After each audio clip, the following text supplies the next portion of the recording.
মসজিদ কেড়ে নেওয়া হবে, মাদ্রাসা কেড়ে নেওয়া হবে, খানকা কেড়ে নেওয়া হবে, কবরস্থান কেড়ে নেওয়া হবে। এই চলছে ষড়যন্ত্র। এটা আল্লাহ খুশি নেই বলে তোমাদের উপরে জোর করে আল্লাহ চাপিয়ে দিচ্ছে। জালেমদের বিরুদ্ধে জোর করে আল্লাহ কেড়ে নেওয়ার পরিকল্পনা করেছে। যদি আপনারা স্বতঃস্ফূর্তভাবে ভালোবাসা দেখাতেন, মহব্বত করতেন, আল্লাহর হক যদি আদায় করতেন, খোদার কসম মসজিদের একটা ইট খসানোর আগে 10টা বার চিন্তা করত। কেন? বাইতুল্লাহ খসানোর আগে আল্লাহ তাদের পক্ষ ছিল। আজ যদি আমাদের স্বতঃস্ফূর্ত ভালোবাসা থাকে, আল্লাহর ঘর ধ্বংসের আগে আল্লাহ আপনাকে আমাকে ইজ্জতের আলা মাকামে পৌঁছে দেবে। কিন্তু কি বলবো, কাকে কোরআন শরীফের হাদিস শরীফের কথা শোনাবো? আমাদেরকে আল্লাহ একটা আইডেন্টিটি দিয়েছেন, পরিচয় দিয়েছেন, যে পরিচয় সম্পর্কে আল্লাহ কোরআন স্পষ্ট ভাষায় বলেছেন, ইয়া আইয়ুহাল্লাযীনা আমানু তাকুল্লাহা হাক্কা তুকাতিহি ওয়া লা তামুতুন্না ইল্লা ওয়া আনতুম মুসলিমুন। হে আমার বান্দা, আমি তোমাদের একটা আইডেন্টিটি দিলাম, পরিচয় দিলাম। কি পরিচয়? যে তোমরা মুসলমান। জোরে বলবেন সুবহানাল্লাহ। আমরা কারা ভাই? আমরা কারা? মুসলমান। তাহলে আমাদের আজকে যে কাজটা আমরা করছি, আমাদের নিজ নিজ দায়িত্বে করছি, এটা আমাদের করার দরকার আছে না নেই? আপনারা বলুন, দরকার আছে না নেই? বেশক দরকার আছে। কেন দরকার হবে না? কারণ আমরা আমাদের মুসলমানের আইডেন্টিটি আমার আল্লাহ দিয়েছে, সেই আইডেন্টিটির কাজটা আল্লাহ আমাদের আজকের দিনে করার সুযোগ করে দিয়েছে। বান্দা, খোলা আকাশের নিচে আয়, আমি আল্লাহ আমাকে ডাক, আমি আল্লাহ চাইলে তোদের দুনিয়াতে মাগফিরাত করে কবরটাকে জান্নাতের বিছানার ব্যবস্থা করে দেব। সুবহানাল্লাহ। কেন? এই দুনিয়া থেকে তোদের আরেকটা জায়গায় পরিবর্তন হতে হবে, তোদের আরেকটা জায়গায় যেতে হবে। তাহলে আপনি বাড়িতে খাওয়া দাওয়া করছেন, আপনি বাড়িতে খুব আরামের সাথে মুরগির রান ছিড়বেন, আর আপনি মনে মনে ভাবছেন ইমানি মাহফিলটা আমার জন্য কি যায় আছে, যার দরকার আছে তারাই করবে। এটা আপনি ভুল বুঝছেন। কারণ আপনার আজকের দিনে উচিত ছিল যে স্থান পরিবর্তন করা। কেন? দুনিয়ায় যদি আমার বাড়ির খাওয়ার জায়গাটাকে আজকের দিনে ত্যাগ করতে পারি, কুটুম আত্মীয় স্বজন তারা তাদের আনন্দ করতে আসবে, তারা খাবে দাবে, আবার কালকে গিয়ে ঘরে আলোচনা করবে, ভাইরা ভাইয়ের বাড়ি গিয়েছিলাম, সালার বাড়ি গিয়েছিলাম, শ্বশুর বাড়ি গিয়েছিলাম, তরকারিতে নুন দেয়। সমালোচনা করবে না? করবে করবে না? করবে না? তাহলে ওদের খেয়ে কি ভাবছেন আপনি? নাম হবে নাকি? নাম হবে। আপনার বাড়িতে যতজন আত্মীয় স্বজন এসছে, আত্মীয় স্বজন মেহমানদারি করা এটা সুন্নাত, এটা ঠিক আছে মানলাম। কিন্তু সুন্নাত এটা নয় যে আল্লাহ আল্লাহর রাসূলের নাম একদিকে হবে আর আপনি আত্মীয় স্বজন ভাইরা ভাই এসেছে নিয়ে গল্প করবেন, শালি এসেছে 1 বছর পরে, একটু বসে বসে ভালো করে সময় পাই না গল্প করে নিয়ে, এটা কিন্তু আপনার হক নয়।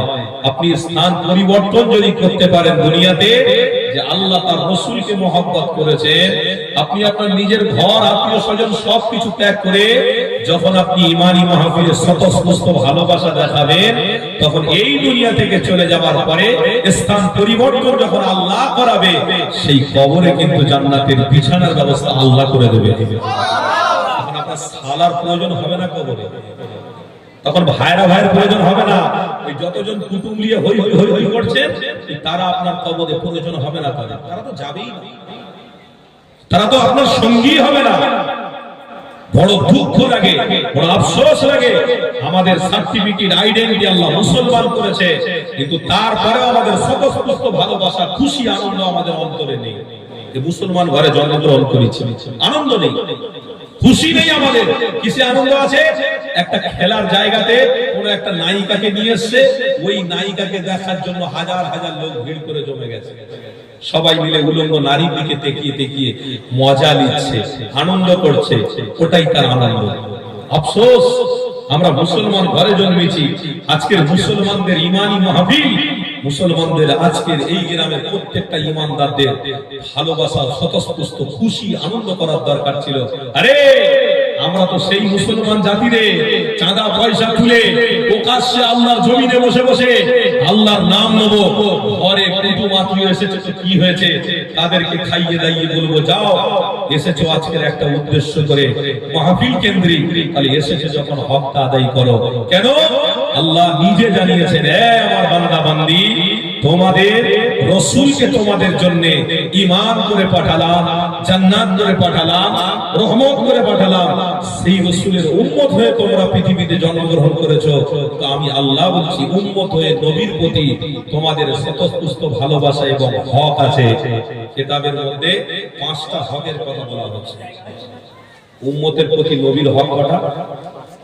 কথা বুঝতে পারছেন? কটা? 5টা। প্রথম হকটা কি?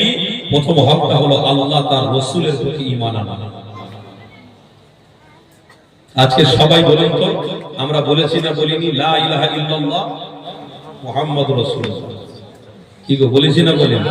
আর যদি কেউ বলে, কোন মুফতি সাহেব বলে শুধু বলবি মুহাম্মাদুর রাসূলুল্লাহ, চলবে? ঈমান থাকবে? আর যদি কেউ শুধু বলে লা ইলাহা ইল্লাল্লাহ মুহাম্মদ রাসূল বলা যাবে না, ঈমানদার হতে পারবে? জীবনে সে ঈমানদার হতে পারবে না।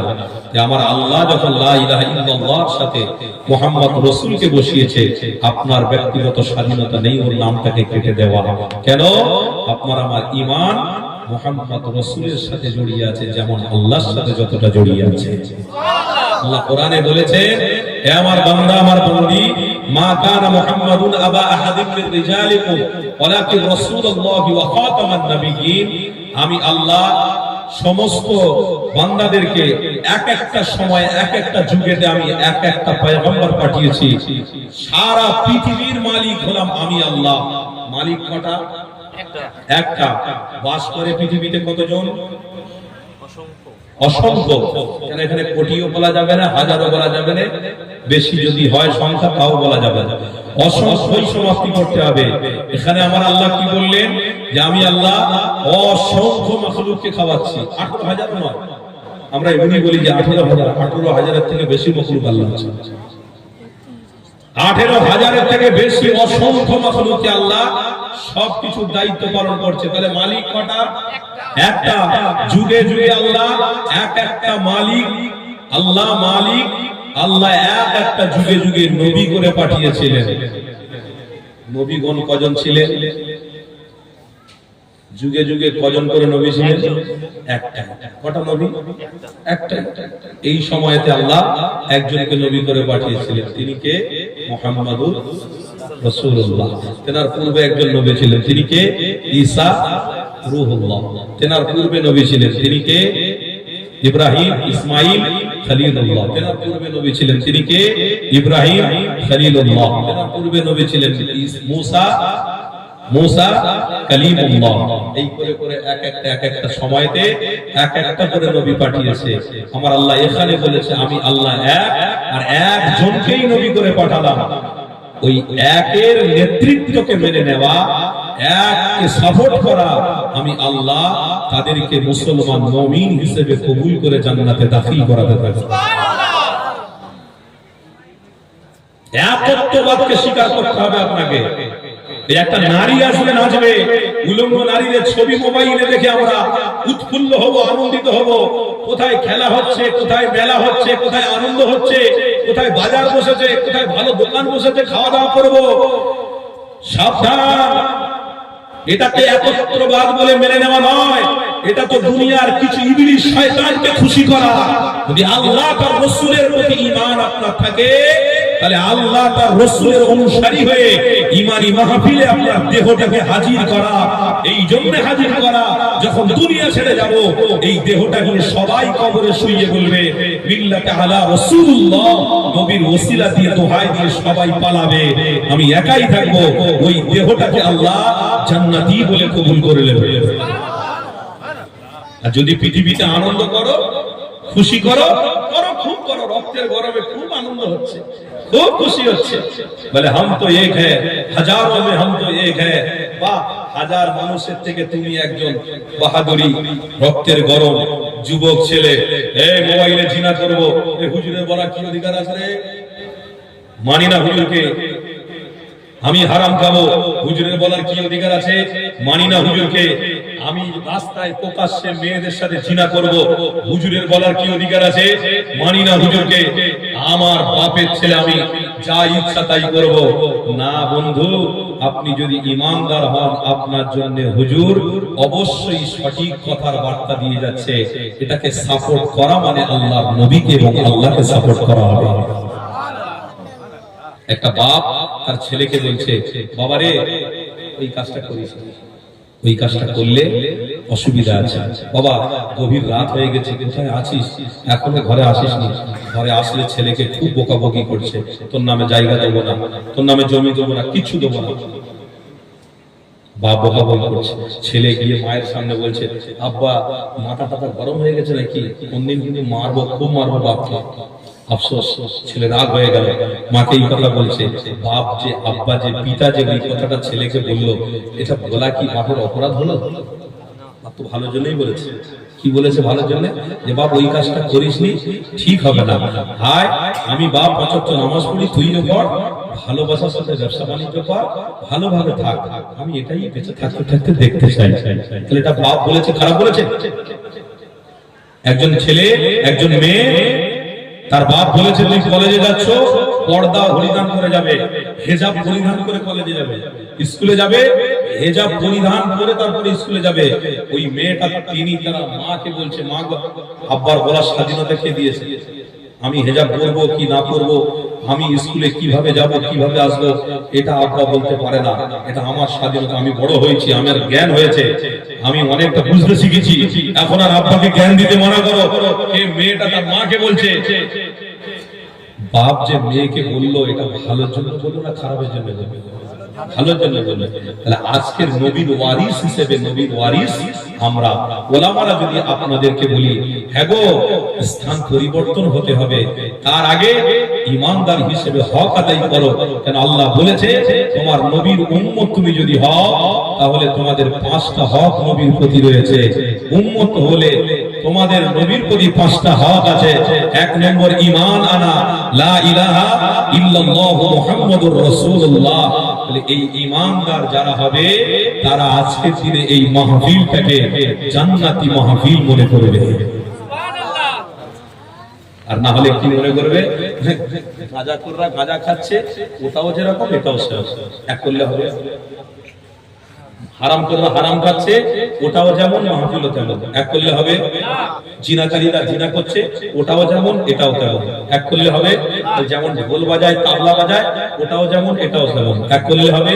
যেমন বড় বড় নায়করা এসে স্টেজে, সব গায়করা এসে গান গাইছে, ড্যান্স করছে, এ করছে, ওটাও যেমন এটাও এমন, মনে করলে হবে না। বন্ধু না, এটা আর ওটা আসমান জমিনের পার্থক্য রয়েছে। ওটা দুনিয়ার খেলা, আর এটা আল্লাহর নবীর হাতে জান্নাতের পানি পান করার কষ্ট আর মেহনতের খেলা। আল্লাহ নবী দিন দুনিয়া বাসাবির উম্মাতুল মাতিরা। এখানে আপনাদের বুঝে রাখতে হবে, কেননা নবীর অনুসারীদের জন্য এমন একটা নবী আল্লাহ দুনিয়া জমিনে পাঠিয়েছে।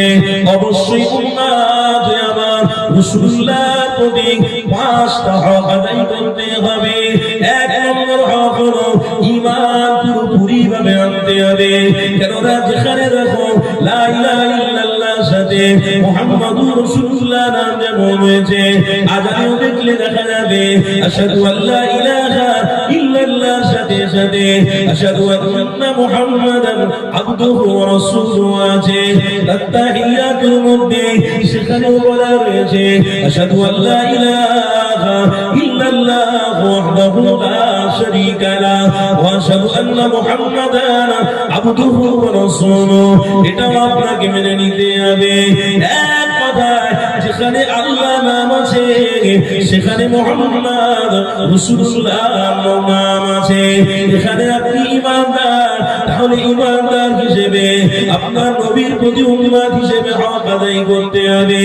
এই যুবকেরা ঈমানদার যারা হবে, তাদের জন্য আবার আল্লাহ জানিয়ে দিয়েছে, আমার হাবিবুল্লাহ এই দুনিয়ার মানুষ শুনে রেখে দিও, আমি আমার হাবিবকে দুনিয়া জমিনে পাঠিয়ে দিলাম।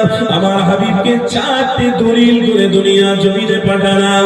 1 নম্বর দলিল হলো আমার রাসূলুল্লাহর অনুসারী হওয়া, আমার রাসূলুল্লাহর আখলাক শরীফের উপরে থাকা। আল্লাহ কোরআনের মধ্যে জানিয়ে দিয়েছে, ইন্নাকা লাআলা খুলুকিন আযীম। আমার রাসূলুল্লাহ জানাতে লেগেছে, আমার হাবিবের চরিত্র যদি তোমাদের মধ্যে থাকে, আমার হাবিবের আখলাক যদি তোমাদের মধ্যে থাকে, অবশ্যই আমি আল্লাহ ঈমানদার হিসেবে কবুল করব। একদিকে উম্মত হিসেবে 5টা হক, প্রথমে ঈমান, আর ওদিকে আমার নবীকে আল্লাহ পাঠিয়েছেন 4টে দলিল করে। কটা দলিল করে? 4টি। 1 নম্বর, চরিত্র আপনাকে যদি গঠন করতে হয় তো রাসূলকে ধরে চরিত্র ঠিক করতে হবে। প্রথম ঈমান ওদিকে হয়ে গেছে প্রথম। দ্বিতীয় কি? শিক্ষা গুরু হিসেবে তোমাকে নবীকে মানতে হবে। জোরে বলবেন না? তৃতীয় কি? রহমত বলে তোমাকে মানতে হবে। আর চতুর্থ হলো তেনার সাহাবারা, মানতে হবে যে সত্যি সাহাবারাই হলো এক একটা নক্ষত্র। জোরে বলবেন না? এমন রাসূলকে ভালোবেসেছে, তেনাদেরকে আল্লাহ জান্নাতি বলে দুনিয়াতে কবুল করেছে। তাই 4টে দলিল করে আল্লাহ পৃথিবীতে পাঠিয়েছে। 1 নম্বর দলিল কি? সুন্নাত, আখলাক, চরিত্র। আজকের দিনে এই চরিত্রের আলোচনার দরকার আছে না নেই? আমাদের চরিত্র, যুবক ভাইদের চরিত্র, আব্বাদের চরিত্র, মুখে থাকবে আর বড় করে দাড়ি, মাথায় থাকবে টুপি, রাস্তায় প্রকাশ্যে গালাগালি করবে, এটা হলো চরিত্র। রাস্তায় ছাপ করে যাব, যেতে যেতে কেউ যদি আমাকে চড় মেরে, উল্টে আমরা তার হ্যাকাতিগিরি করে আমরাও মার দিয়ে দেবো, উল্টে মারের বদলে মার, এটা আমার চরিত্র। ছেলে যদি কিছু বলে বাপকে, বাপও হেঁকড়ে মেঁকড়ে দল বল যোগ করে ছেলেকে দেবে, এটা চরিত্র। একটা বই পড়েছিলাম, যেমন কর্ম তেমন ফল। আপনার কর্ম যদি ঠিক হয়, আপনার পরের জেনারেশন, আপনার ছেলেদের কর্ম ঠিক হবে। কিন্তু আজকের দিনে যা স্বতঃস্ফূর্ত দেখছি, যা চিন্তাধারা দেখছি সারা পশ্চিম বাংলা ঘুরে, যা চিন্তাধারা আমি যা আমার র্যাডারে ধরা পড়ছে, আমার তো মনে হয় আস্তে আস্তে করে আমরা চরিত্রটাকে হারিয়ে ফেলছি। আপনারা জানেন ইতিহাসে পাতায় লেখা আছে মহাত্মা গান্ধীকে জাতির জনক বলা হতো। কি গো, তাই তো নাকি? জাতির জনক কে? মহাত্মা গান্ধী। বইটা আমার কাছে আছে, যে বইয়ের মধ্যে স্পষ্ট ভাষায় লেখা আছে মহাত্মা গান্ধীর মতো ব্যক্তিত্ব তিনি বলেছিলেন যে সব মনীষীদের জীবনী আমি পড়েছি, কিন্তু একটা মনীষীর জীবনে পড়ে আমি এটাই উপলব্ধি করতে পেরেছি যে মুসলমানদের চরিত্র, ব্যবহার, আখলাক এতটা ভালো কেন, কেন মানুষ মানুষকে শ্রদ্ধা করে, সালাম দেয়, ভালোবাসা, উদার মানসিকতা নিয়ে তারা চলাফেরা করে। একটাই কারণ, মহাত্মা গান্ধী বলেছিল সেই মনীষীদের শ্রেষ্ঠ শিক্ষা গুরু হলো মুহাম্মদুর রাসূলুল্লাহ। কে বলেছে? জাতির জনক মহাত্মা গান্ধী। কি দরকার ছিল, সে তো হিন্দু ছেলে। আপনারা জানেন এই পশ্চিম বাংলায় আল্লাহর কোরআনের সর্বপ্রথম ব্যাখ্যা করেছিলেন গিরিশচন্দ্র রায়। নাম শুনেছেন না শোনেন? এই গিরিশচন্দ্র রায় একজন হিন্দু ছেলে, সেই কোরআনের ব্যাখ্যা পশ্চিম বাংলায় প্রথমে করেছিল। আপনি কি ভাবছেন কত সহজ নয়? হয়তো হতে পারে তার অন্তরে ঈমান ছিল, তাই তো নাকি? হয়তো আমরা বাহ্যিক দেখেছি এটা সেটা, কিন্তু অন্তরে আলাদা কিছু ছিল, থাকতে পারে, আল্লাহই জানে, আল্লাহু আ'লাম। একজন ইহুদির ছেলে একটা বই লিখেছে, তার নাম হলো দ্য 100। সব মনীষীদের নাম লিখেছে, সব মনীষীদের জীবনী নিয়ে একটা বই লিখেছে, কিতাব লিখেছে। ওই কিতাবের সর্বপ্রথম যে মনীষীর নামটা দিয়েছে তিনি হলেন আপনার আমার নবী, নূর নবী মুস্তাফা। জোরে বলবেন না? এনাকে প্রশ্ন করা হলো, আপনি সর্বপ্রথমে কেন আমার নবীর নামটা দিলেন? এনাকে মিডিলে বা নিচে দিতে পারতেন তো। তিনি তখন বলেছিলেন, আমি সব মনীষীদের জীবনী দেখেছি, অনেকের ভুল আছে, অনেকে উল্টো পাল্টা কিছু করে ফেলেছে, কিন্তু মুহাম্মদ রাসূল 63 বছর বেঁচে ছিলেন, 23টা বছর দিনের কাজ করেছেন, দিনের মেহনত করেছেন। তেনার মুখ থেকে কোনো মানুষকে কষ্টদায়ক কথা বের হয়নি। কোনদিন তেনার পথ চলাতে কোনো মানুষকে কষ্ট দেননি, কোনদিন তেনার হাতের দ্বারায়, পায়ের দ্বারায়, চোখের দ্বারায় কোনদিন খারাপ হয়নি। সেই মনীষী এত ভালো, এত মহব্বতের, যে মনীষীকে আছে সারা পৃথিবীর মানুষ ঈমান বলে মানে, মুসলমান তারা লা ইলাহা ইল্লাল্লাহ সাথে মুহাম্মদ রাসূলুল্লাহ বলে মানে সেই মনীষীর নামটাকে আমি কি করে নিচে দিতে পারি, তাই আমার রাসূলের নামটাকে আমি সর্বপ্রথমে দিলাম। সুবহানাল্লাহ। আজকে আমরা সেই মুসলমান ঘরে জন্ম হয়ে ঘরে তো শুধু খেতেই ব্যস্ত থেকে গেলাম, ঘরেতে দোকানে আনন্দ ভর্তি করতেই ব্যস্ত থেকে গেলাম। আবার বলি আমরা মুসলমান, এই জান্নাতে যাব, জান্নাতে যাব মুসলমান। জান্নাতে যাবে কি করেছো বাবা, কি করেছো? আল্লাহ না করুক গাড়ি নিয়ে রাস্তায় যেতে যেতে হঠাৎ করে অ্যাক্সিডেন্ট হয়ে মরে যাবে, কি করেছো? কি জবাব দেবে? হয়তো এখান থেকে গাড়ি ধরে কলকাতায় যাবে কোনো ব্যবসা বাণিজ্য করতে করতে, এখান থেকে কলকাতায় বাসে উঠেছো, গেতে গেতে বাসটা উল্টে গেছে, আল্লাহ যদি মৃত্যু করে নেয়, কি করেছো বাবা? কটা মাহফিলে বসেছো, কয়েকটা নামাজ পড়েছো? অত সহজে হবে? আমরা শুধু মুসলমান নামে কাটালে হবে না, কেন আল্লাহ নবী আজ থেকে ১৫০০ বছর আগে বলেছিলেন আল গিনাউ ইউনফিকু বিনিফাক। আমার এমন উম্মত হবে মুখে এক কথা থাকবে অন্তরে আরেক চিন্তা থাকবে, মুখে শুধু বলবে সালাম আলাইকুম, মুখে এক কথা থাকবে মাকে খুব ভালোবাসে, বাপকে খুব ভালোবাসে, সব নবীর জন্য জান দিয়ে দেবো, জীবন দিয়ে দেবো, সব করবো। আরে আজকের দিনে যে মাহফিল হচ্ছে ওখানে আগে এসো না, এসো, কেমন ইমানদার এসো, এসে আল্লাহকে দেখাও, বলো আল্লাহকে, আল্লাহ আপনি তো বলেই দিয়েছেন আল্লাহুম্মা গফিরলি, আল্লাহুম্মা গফিরলি, আল্লাহ আপনি তো বলেইছেন যে আমাকে স্মরণ করবে আমি আল্লাহ তাকে স্মরণ রাখবো। ফাযকুরুনি আযকুরুকুম ওয়াশকুরুনি ওয়া লা তাকফুরুন, যে দুনিয়ায় আমাকে স্মরণ রাখবে আমি আল্লাহ কঠিন দিনে তাকে স্মরণ রাখবো। আল্লাহ তো বলেছেন। আজকে দুনিয়ায় এই মাহফিলে একটা বছর পরে এই মাহফিলে আপনার আসার শক্তি আল্লাহ দিয়েছিল, কেন আসতে পারলেন না? তার মানে আপনার এখান থেকে সরা যাচ্ছে, আপনি দুর্বল হয়ে যাচ্ছেন, এটা মনে করছেন না, মনে করছেন আমি তো বড় হুজুরের সাথে সম্পর্ক রেখেছি, মনে করছেন আমি ওই হুজুরের সাথে সম্পর্ক রেখেছি, আমি ঠিক জায়গা আছে। না না না বন্ধু, আপনি সব ঈমানের কাজটা করবেন ভালোবাসার সাথে, দরদের সাথে, তবেই আল্লাহ আপনাকে কবুল করবে। আপনি মনে করবেন ওটা খারাপ এটা ভালো, ওটা খারাপ এটা ভালো, ওই মাহফিলটা ঠিক ছিল এই মাহফিলটা ভালো নয়, ওই মাহফিলটা খারাপ এই মাহফিলটা ঠিক নয়, খবরদার, এটা বলার অধিকার আল্লাহ দেয়নি। যেখানে আল্লাহ তার রাসূল থাকবে সেখানে নবীর গোলামরা উপস্থিত থাকবে। আমাদের স্বতঃস্ফূর্ত ভালোবাসা অবশ্যই থাকতে হবে। আল্লাহ নবী নজাহানি সুলতানি গোলামেরা, এ যুবকেরা, আল্লাহ নবীর অনুসারীরা শুনে রেখে দিও, আমার নবী পাক আজ থেকে ১০০০ বছর আগে সাহাবা হুজুরদের জানিয়ে দিয়েছে আল খামরু উম্মুল খাবাইস। এমন আমার উম্মত উম্মতি হবে যারা দুনিয়ায় অন্যায়কে সাপোর্ট করবে, অথচ যারা মুসলমান ঘরের ছেলে অন্যায় ব্যভিচারীকে তারা সাপোর্ট করবে, অন্যায় হলে প্রকাশ্যে তারা দাঁড়িয়ে দাঁড়িয়ে দেখবে। আল্লাহ নবী জানিয়ে দিয়েছে এই অন্যায়ের বিরুদ্ধে আমি রাসূলুল্লাহ অনেক কষ্ট করেছি, অনেক মেহনত করেছি। আমার রাসূলুল্লাহ যখন ইসলামের কথা বলতেছিল আমার নবী পাকের বিরোধী অনেক হাজার হাজার মানুষ করতে লেগেছিল, আমার নবীকে পাথরের আঘাত খেতে হয়েছিল, আমার নবীকে রক্ত ঝরাতে হয়েছিল। ওই দিনেতে আমার আল্লাহ জানাতে লেগেছে আমার হাবিব, দুনিয়ার কোন মানুষ আপনাকে মানুক আর না বানো আপনি চিন্তা করবেন না, আপনি আগিয়ে আগিয়ে আগিয়ে আগিয়ে চলে যান। পৃথিবীর সব মানুষ যদি আপনার বিরোধী হয়ে যায় আমি আল্লাহ আপনার জন্য যথেষ্ট আছি। তাই বলে ইমানদার আমরা ইমানি মাহফিল আমরা অবশ্যই কায়েম করে থাকবো। আজকের করেছি আবার আগামী বছর করব। জীবনে রক্ত যতদিন থাকবে ততদিন ইমানি মাহফিল আমি আপনি অবশ্যই করে যাব। কেননা সবাই যদি আমাদের বিরোধী হয়ে যায় আমার আল্লাহ আমার আপনার জন্য যথেষ্ট।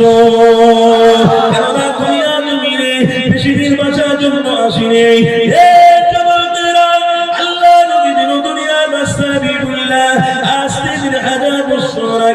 সাহাবা হুজুর জানিয়ে দিয়েছে ইন্না মিন আশরাতিস সাআ দুনিয়া ফাইন্না খালাইসিন ফিদারি মাকাম। আমার রাসূলুল্লাহ জানাতে দিয়েছে এই দুনিয়া থেকে তোমার আমার পরিবর্তন হতে হবে, ত্যাগ করতে হবে। এই দুনিয়া থেকে আমাকে আপনাকে সবাইকে চলে যেতে হবে। কেন আমার আল্লাহ জানাতে দিয়েছে এই দুনিয়ার মানুষের এই দুনিয়া চিরজীবন বাঁচার জন্য আসেনি, আমার আল্লাহ চিরজীবন বাঁচার জন্য পাঠায় রে। আল্লাহ নবী আজ থেকে 1000 বছর আগে সাহাবা হুজুরকে জানিয়ে দিয়েছে যেদিনে মারা যাবে ওই কবরে তোমার আমার সাথে কোনো সাথী থাকবে না, কোনো বন্ধু থাকবে না, কোনো ডাক্তারের সার্টিফিকেট চলবে না, কোনো ইঞ্জিনিয়ারের সার্টিফিকেট চলবে না, কোনো অ্যাডভোকেটের ক্ষমতা চলবে না, কোনো ক্ষমতা কবরে চলবে না। সেদিনে একটাই ক্ষমতা চলবে, সেটা হলো ঈমানদার এসেছে, আল্লাহ নবীকে অনুসরণকারী এসেছে।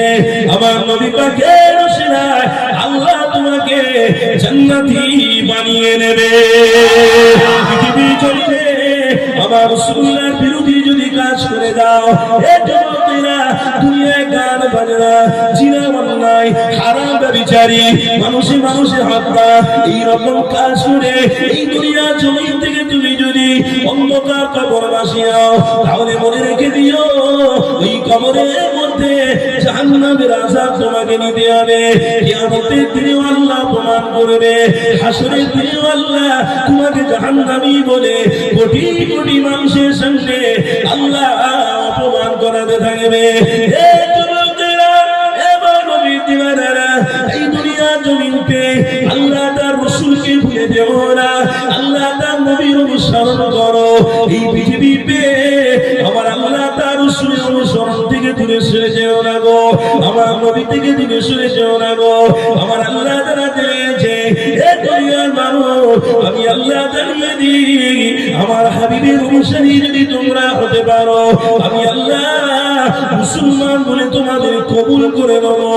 অবশ্যই আমার নবীর গোলামীরা আমার রাসূলুল্লাহকে ধরতে হবে, রাসূল ধরলে আল্লাহকে পাওয়া যাবে, নবী ছেড়ে দিলে আল্লাহকে পাওয়া যাবে না। এই তো আমার আল্লাহ কোরআনের মধ্যে স্পষ্ট ভাষায় জানিয়েছে ইন্নাকা লাআলা খুলুকিন আযীম। আমার বান্দারে, আমার বান্দিরে, এই দুনিয়ার মানুষের ইন্নাকা লাআলা খুলুকিন আযীম, তোমাদের চরিত্র কেমন হবে, তোমাদের চলাফেরা কেমন হবে, আমি আল্লাহ আমাকে খুশি করতে গেলে আমার রাসূলুল্লাহর চরিত্র তোমাদের মধ্যে থাকবে, আমার রাসূলুল্লাহর আখলাক তোমাদের মধ্যে থাকবে। আমার রাসূলের চরিত্র যদি থাকে, আমি আল্লাহ রহমত নিরাপত্তা এই দুনিয়ার জমিনে দিয়ে তোমাদের ঈমানটাকে আমি আল্লাহ হেফাজত করব।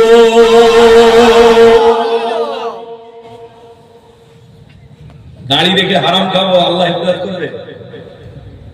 হারাম টাকা নিয়ে মসজিদ তৈরি করবো, আল্লাহ হেফাজত করবে? মসজিদে একটা পাখার দরকার আছে, হারাম পয়সা, আমি জানি এটা হারাম, এই হারাম টাকা নিয়ে তুই মসজিদের পাখা কিনে দেবে, আল্লাহ হেফাজত করবে? আমি জানি এটা হারাম টাকা, মসজিদে একটা এসি লাগবে, ওই হারাম টাকা নিয়ে আমি এসি দিচ্ছি, আল্লাহ হেফাজত করবে? একটা ভ্যানওয়ালা ভ্যান চালিয়ে খায়, ঘুগনিওয়ালা ঘুগনি বিক্রি করে খায়, রাজমিস্ত্রি লোক মুঠেগিরি করে খায়, একটা পাখার দরকার, গুছিয়ে রেখেছিল, ওই টাকাটা নিয়ে 1500 টাকা দিয়ে একটা পাখা কিনে দিয়েছে। বেশক ওই হালাল পয়সার পাখার ওসিলা দিয়ে আল্লাহ আল্লাহর ঘরটাকে হেফাজত করবে। মুঠেগিরি করে খেত, রাজমিস্ত্রি কাজ করে খেত, কিছু টাকা জমিয়ে জমিয়ে জমিয়ে জমিয়ে জমিয়ে জমিয়ে একটা এসির দরকার আছে, মসজিদে একটা নামাজের পার্টির দরকার আছে, টাকাটা বার করে হালাল পয়সা দিয়ে মসজিদের মুসাল্লা কিনে দিল, পার্টি কিনে দিল, ওই পার্টিতে নামাজ হবে। আল্লাহ ওই রহমতের ওসিলায় ওই মসজিদে ওই গ্রামে আল্লাহ রহমতের ওসিলায় ঈমানদারদের ঈমানকে আল্লাহ হেফাজত করবে। কি আছে আমাদের? কি আছে? আচ্ছা, সবাই আমাদের ঠোকর মারছে, কাকের মতো সবাই আমাদের ঠোকর বলে। রাস্তায় টুপি করে বেরোলে বলে আতঙ্কবাদী, দাড়ি করে বেরোলেই বলে আতঙ্কবাদী। তার মানে ভয়ে টুপি খুলে দাও, তাহলে দাড়ি রেখে বন্ধ করে দাও, দাড়ি সব শেষে লাও। এই জলসার মাহফিলে আসার আগে আলেম যখন হয়েছি, তারপরে আমি একটা কাজ খুঁজছিলাম যে একটা ভালো কাজ করব। কি গো, শুনছেন না? বলবো, অসুবিধা হচ্ছে? একটা কাজ ভালো করছিলাম, আমি পুনেতে গিয়েছিলাম, বোম্বে পুনেতে গিয়ে একজন বললো, হুজুর আপনার জন্য একটা মিলিটারি কাজ দেবো, চলুন আজকের আপনার সাথে একটা মিলিটারি ফোর্সের ওনাদের যে লিডার আছে তার সঙ্গে দেখা করাবো, ওই চাকরিটা আপনি করলে কিন্তু সাকসেস হতে পারবেন। তাই বললাম ভালো তো, ঠিক আছে, কোনো দিক থেকে তো শিক্ষার কমতি নেই, অসুবিধা নেই, যেমন আলেম হয়েছি তেমন টুকিটাকি জেনারেল শিক্ষা তো একটু পেটে আছে, তো যদি হয় ভালো, যে কোনো কাজ মিলিটারি। তো মিলিটারি ফোর্সের যে লিডার সে বসে আছে, ডাইরেক্ট আমাকে নিয়ে গিয়ে বললো, ये जो आए हैं इनको एक काम की जरूरत है तो आप लीजिए। तो আমার মুখ থেকে পায়ের নখ পর্যন্ত টাকা লাগা, মিলিটারি চাকরি করা মানে খুব কঠিন ব্যাপার। মাথার চুল থেকে নিয়ে আমার পায়ের নখ পর্যন্ত দেখিয়ে দেখিয়ে দেখছে, দেখে নিয়ে তারপর দাড়িটা দেখে বললো হযরত नहीं चलेगा। আমার তখন বাইরে ডেকে বলছে, মহাশয় দাড়িটা ছেঁচালাম না,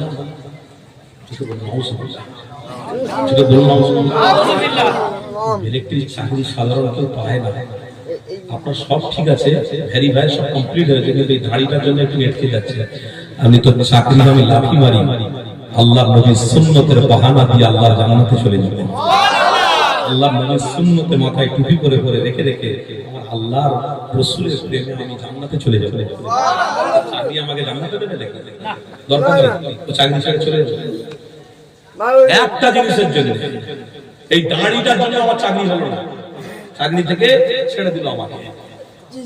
তখন আমার যেন আফসোস হচ্ছিল, তার থেকে আমাকে যে দিয়ে গেছে তার বেশি আফসোস হচ্ছে। বলি এত সুন্দর মানুষটাকে চাকরি দেওয়ার চিন্তা করলুম, কত যোগাযোগ করে করে মহাশয়কে নিয়ে গেলুম, যা মহাশয় এতটুকু করতে পারলো না। আমি নবীর সুন্নতের উপরে আছি বলে কেউ আমাকে দুর্বল ভেবনি, কারণ সারা পৃথিবীর মানুষ যদি এই রাসূলের গোলামের দুশমনি করে, সারা পৃথিবীর মানুষ যদি আমার বিরোধী হয়, আমার আল্লাহই আমার জন্য যথেষ্ট আছে। গ্রামের প্রত্যেকটা মানুষকে আজকের দিনে ভাবার দরকার আছে যে কি করার দরকার ছিল বা কি করছে। আগে মানুষদের একটা স্বতঃস্ফূর্ত ভালোবাসা ছিল, যখন ফুলপুরা দরবার শরীফ থেকে বা কোনো আলেম এলে তখন মাহফিলের একটা খুশি ছিল, একটা আনন্দ ছিল, সবাই এসে আল্লাহ আল্লাহ নবী নবী করে করে করে করে এক একজনের মুখে দাঁড়িয়ে মাথায় টুপি, দাদা হুজুর পীর কেবলার খলিফা হয়ে, দাদা হুজুর পীর কেবলার অনুসারী হয়ে এক একজন পৃথিবীতে আল্লাহর ওলি হয়ে দিদারে মুস্তাফা লাভ করে দুনিয়া জমিন ছেড়ে চলে গেছে। আজকে আমরা সেই ইমানি মাহফিল আছে, কিন্তু আমাদের সংখ্যাটা আস্তে আস্তে কমে যাচ্ছে, ভালোবাসার সংখ্যাটা কমে যাচ্ছে। কেন ভালোবাসা? ওই যে মোবাইল উঠেছে, মোবাইলে ওয়াজ শুনছে, কি গো শুনছেন না? শুনেন, ওই মোবাইলে ওয়াজ শুনে দেখে নিচ্ছে কে আসছে, বলছে আবুল আনসারী ভাই, ও উনি যে ওয়াজ করে আমি মোবাইলে শুনে নিচ্ছি, আর গিয়ে শোনার দরকার। তাহলে মোবাইলে নামাজ, মোবাইলে রোজা, মোবাইলে হজ, মোবাইল দেখে দেখে সব করো। মসজিদে আসার দরকার নেই, কোরআন শরীফ আর পড়ার দরকার নেই, হজ করারও দরকার নেই, রোজা রাখারও দরকার নেই, যা করবে সব মোবাইল ধরে করো। মোবাইল কি তোমাদের জন্য দলিল নাকি? মোবাইল কি আপনাদের জন্য নাজাত? মোবাইল কি আপনাদের জন্য মাগফিরাত?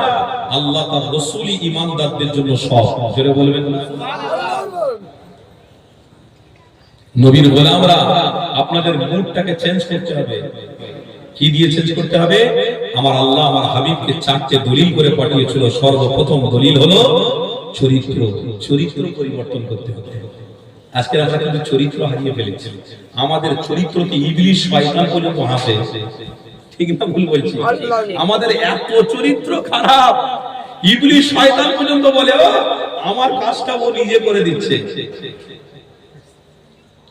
আর আমাদের দেখে তো যারা হাসছে হাসছে তো হাসতে দাও, ও তো আমাদের দেখে তো মনেই করেছে এরা না শিক্ষার মধ্যে এগিয়ে আছে, না ব্যবসার মধ্যে এগিয়ে আছে, না কিছুর মধ্যে এগিয়ে আছে।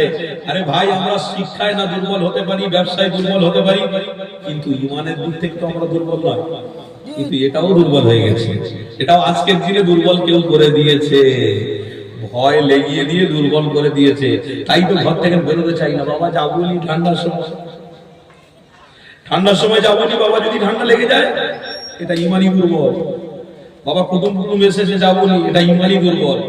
কে দুর্বল করাচ্ছে? ইবলিস শয়তান ধোঁকা দিয়ে দুর্বল করাচ্ছে। ইবলিস শয়তানের বিরুদ্ধে আল্লাহ নিজে ঘোষণা করেছেন, আমার সাথে ইবলিস শয়তানের অনুসারীদের যুদ্ধ ঘোষণা করলাম। কে বলেছে? আল্লাহ। যে আমার হাবিবের দুশমন সে আমারও দুশমন। তাই আল্লাহ ইবলিস শয়তানের বিষয়ে কোরআনে স্পষ্ট ভাষায় বলেছেন, ইন্নাশ শাইতানা লিল ইনসানি আদুউম মুবিন। ইবলিস শয়তান হলো নবীর দুশমন, আল্লাহর দুশমন, ঈমানদারের দুশমন। কি গো শুনছেন না? আমাদের দুশমন। আর কার ভাব করে পড়ে গিয়ে আমরা আমাদের চরিত্রকে হারিয়ে ফেলছি। এ যুবকেরা, এ নবী দিওয়ানারা, আসেন একটু আল্লাহ নবী নিয়ে আলোচনা করি। কেন আমার হাবিবকে আল্লাহ চারটি দলিল করে পাঠিয়েছে। এক নম্বর দলিল চরিত্র।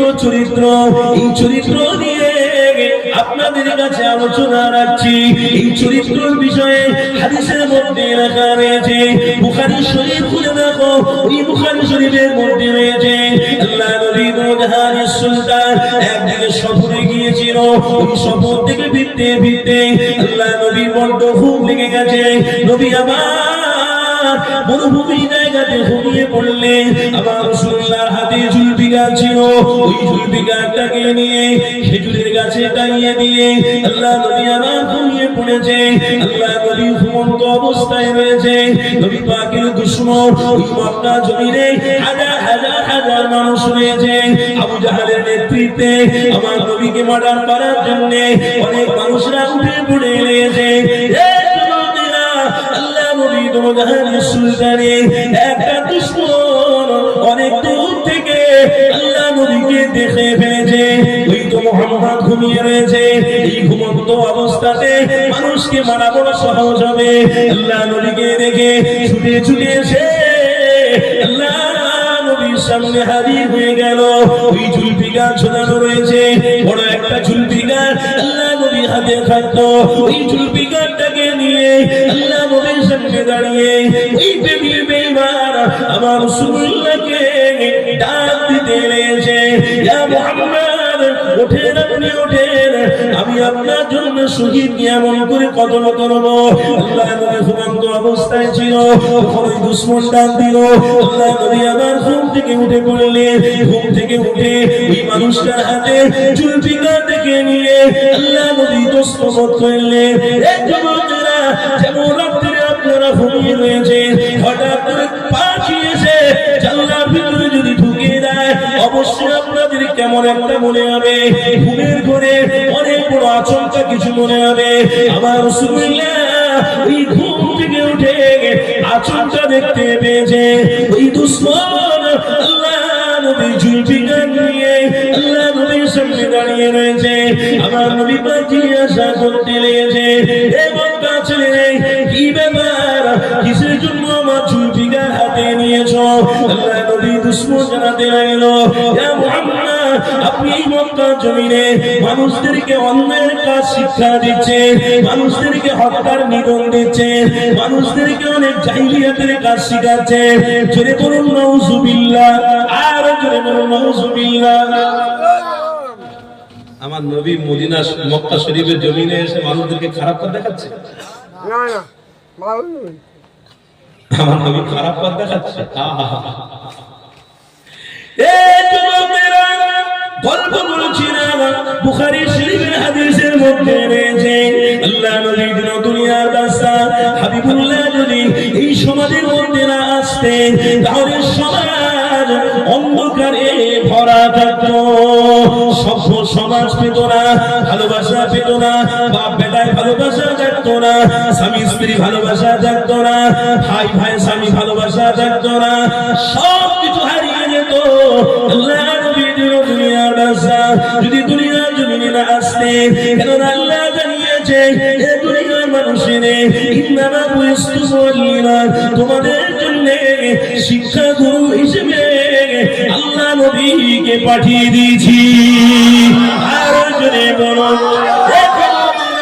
যদি তোমার অন্তরে ঈমান থাকে, তোমাকে শিক্ষা গুরু হিসেবে আল্লাহ নবীকে মেনে নিতে হবে।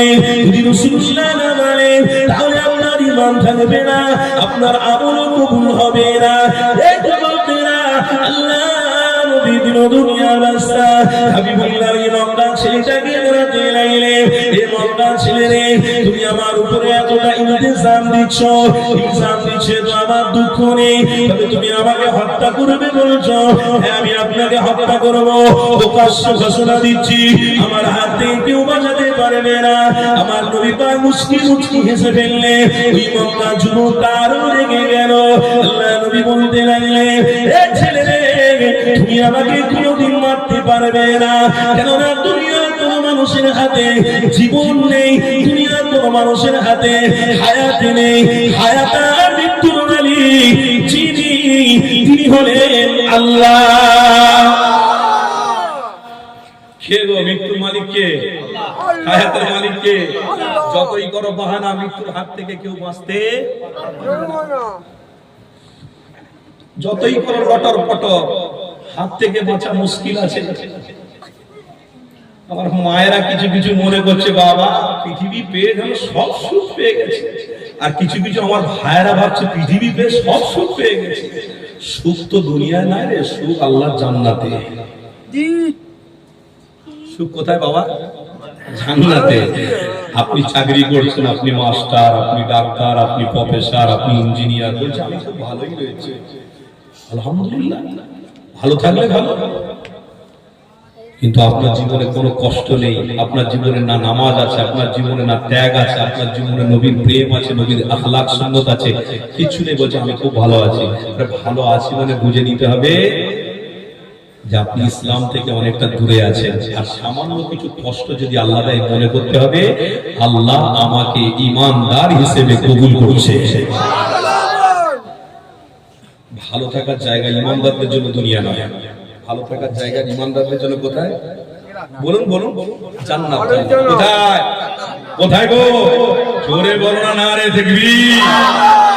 বেগঙ্গা এলাকার মানুষ এত দুর্বল হয়ে যাচ্ছে, তাকবীর দিতে হবে জোরে। যুবক ভাইরা আমার, এমন তাকবীরের আওয়াজ দাও যেন আল্লাহ আপনার জবানকে কবুল করে এই তাকবীরের ওসিলায় নাজাত করে নিতে পারে।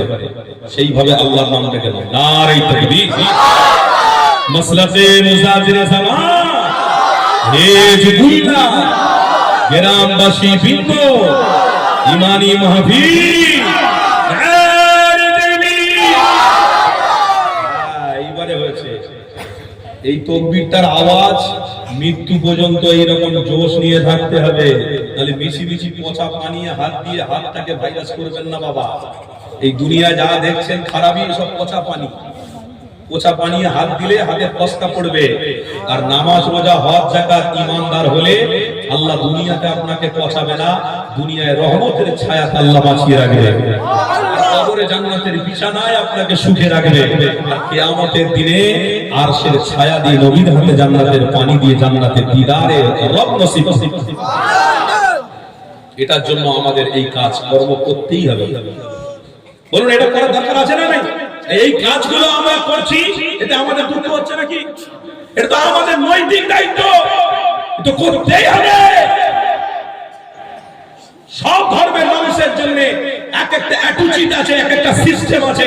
আমার ইসলাম ধর্মের সিস্টেমটা হলো মসজিদে যেমন নামাজও পড়বে, তেমন মাদ্রাসায়ও বাচ্চাদেরকে শিক্ষা দেবে, তেমন ঈমানি মাহফিল করে আল্লাহর কাছে তওবা করে দোয়া চাইবে। কি গো, শুনছেন না শোনেন? কষ্ট হচ্ছে আপনাদের? অসুবিধা হচ্ছে? আমার বাপ ভাই একটু দরুদ শরীফ পড়তে পারবেন? দরুদ শরীফ পড়ার পরে আমি একটা নবীর মহব্বত, একটা তারানা বলবো। ওই তারানার মধ্যে আমার নবীর নামটা থাকবে। একটু জোরে জোরে নবীর নামটা বলবেন তো? কি বলবো বলুন তো? আই লাভ মুহাম্মদ রাসূলুল্লাহ সাল্লাল্লাহু আলাইহি ওয়াসাল্লাম। আই লাভ মুহাম্মদ যখন আমি বলবো তখন কিন্তু জোরে আপনাদেরকে একটু বলতে হবে। বলা যাবে? নবীর নাম দিলে কি জমি জায়গা ব্যবসা বাণিজ্য সব আল্লাহ কমিয়ে দেবে নাকি? এটা আরো জোর গলায় বলতে হবে। দরুদ শরীফ আল্লাহুম্মা সাল্লি আলা সাইয়্যিদিনা ওয়া আলা আলিহি।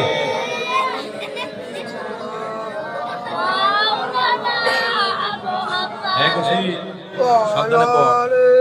আমার দোস্ত, ঠিক আছে, সব জায়গায় থাকে।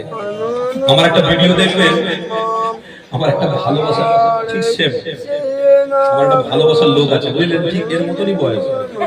ও তো আমি গেলে একদম জড়িয়ে আমাকে চুমো খাবে, পেটে চুমো খাবে, মাথায় চুমো খাবে, এতে চুমো খাবে, দৌড়ে। আর কেউ মোবাইলে নিয়ে আর ছেড়ে দিয়েছে, হ্যাঁ রাতারাতি ভাইরা। তো সব জলসায় কিন্তু আমার এই দোস্ত থাকে, বিশ্বাস করুন, এইরকম সব জলসায়। এই একটা কথা থাকে না আমার সাথে, এই জিজ্ঞেস করুন আমার প্রত্যেক জলসায় আমি বলি আল্লাহ তুমি আমাকে কি কবুল করেছো জানিনি, তবে সব জলসায় থাকবেই থাকবে। বন্ধু ভালো আছো? তুমি তুমি ডাক্তার ভালো আছো তো? কষ্ট হয়নি তো? কষ্ট হয়নি তো? আল্লাহ কবুল করুন। रहेगा सदाए हमारी जुबान पर आइला जोरे जोरे मोहम्मद आइला मोहम्मद। ভাই করে বলবেন নাকি? ভাই করছেন নাকি? আরে যতদিন সিনা ঈমান থাকবে ততদিন কাউকে ভয় করি না আল্লাহ তাআলা রাসূল ছাড়া। জোরে বলবেন। এত সহজ নয়। মুসলমান বলে আমরা এতটাই ছোট নাকি? এ মুসলমান ইমানদার বলে কি আমরা এতটা ছোট নাকি? আমরা গরিব হতে পারি, আলহামদুলিল্লাহ। তোদের কাছে যেটা নেই আমাদের কাছে ঈমান আছে, আল্লাহ তাআলা রাসূলই আছে। এত ছোট লোক আমরা নয়, গরিব হতে পারি, আল্লাহ গরিবই দিয়েছে। জান্নাতে আল্লাহ আবার আমাদেরকে হেফাজত করবে, অসুবিধা নেই। কিন্তু দুনিয়ায় হয়তো আমাদের ছোট হতে পারে, কিয়ামতের দিনে দেখা হবে। কিয়ামতের দিন দেখা হবে, দেখে নেবো তোরা জাহান্নামে যাস কি জান্নাতে যাস। নবীর গোলামরা আজকে যারা এসেছে, ইনশাআল্লাহ আমরা জান্নাতে যাবই যাব। বলুন ইনশাআল্লাহ, ওরে বলুন না ইনশাআল্লাহ। এই নবীর নাম একদম ভালোবাসায় নেবে। रहेगा सदाए हमारी जुबान पर आइला आइला मोहम्मद हमारे तो ईमान का है वो मकसद। आइला आइला मोहम्मद नबी की मोहब्बत का इकरार करना, नबी की मोहब्बत का इकरार करना, नबी से वफाओं का इजहार करना। मोहम्मद सल्लल्लाहु मोहम्मद मोहम्मद की प्रचार करना।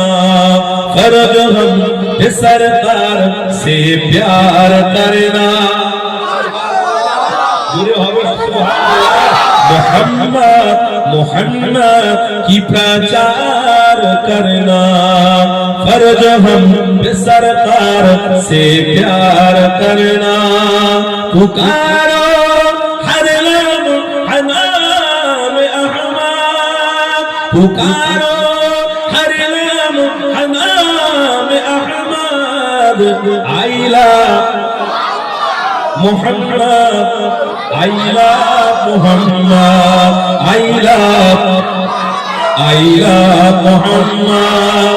रहेगा सदाए हमारी जुबान पर आइला मोहम्मद आइला मोहम्मद हमारे तो ईमान का है ओ मकसद। आइला